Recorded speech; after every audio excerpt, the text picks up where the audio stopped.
주요 대학병원 전공의들이 정부의 의대 증원 계획에 반발해 병원을 떠나기로 했는데요. 의사들의 집단 행동은 지난 2000년 첫 의료 파업 이후 이번이 네 번째입니다. 과거 세 차례 의료 파업은 어떤 배경에서 어떻게 진행됐는지 신지원 기자가 돌아봤습니다.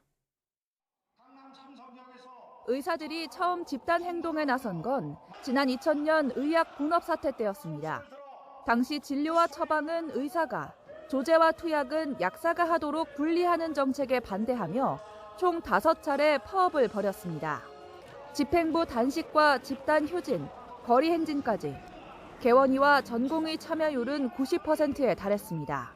의약분업에 대한 정부안이 개정될 수가 없는 현 상황이라면은 우리는 그대로 이번에 휴진에 들어갈 수밖에 없습니다.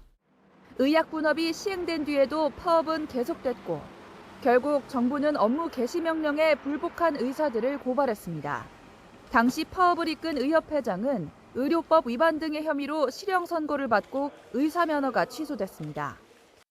지난 2014년에는 원격 의료 추진에 반발해 의사들이 거리로 나섰습니다. 그러나 개원의들의 집단 휴진 비율이 전공의 참여율에 못 미치는 등 내부에서도 큰 호응을 얻지는 못했습니다. 의사들은 오늘 환자분들께 잠시 고통을 드리더라도 원격 진료와 의료 영리화 정책을 기어이 반드시 막아내고자 합니다. 2차까지 간 집단 휴진은 정부와의 합의로 철회됐지만 당시 의협회장 등 집행부 2명은 재판에 넘겨졌습니다. 지난 2020년 의사 파업은 이번 집단 행동 배경과 가장 유사합니다. 의대 정원을 늘리겠다는 정부 정책에 반발하고 나선 겁니다. 정부가 의료에 충분히 또는 조금이라도 소통하지 않고 일방적으로 의대 정원 증원의 확대, 공공의대 설립 이런 것들을 했기 때문입니다.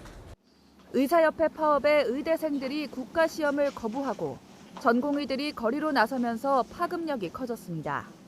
당시 정부는 업무 개시 명령을 내리고 고발에 나섰다가 코로나19 사태로 의료진 역할이 커지면서 한 달 만에 정책 철회에 합의했습니다.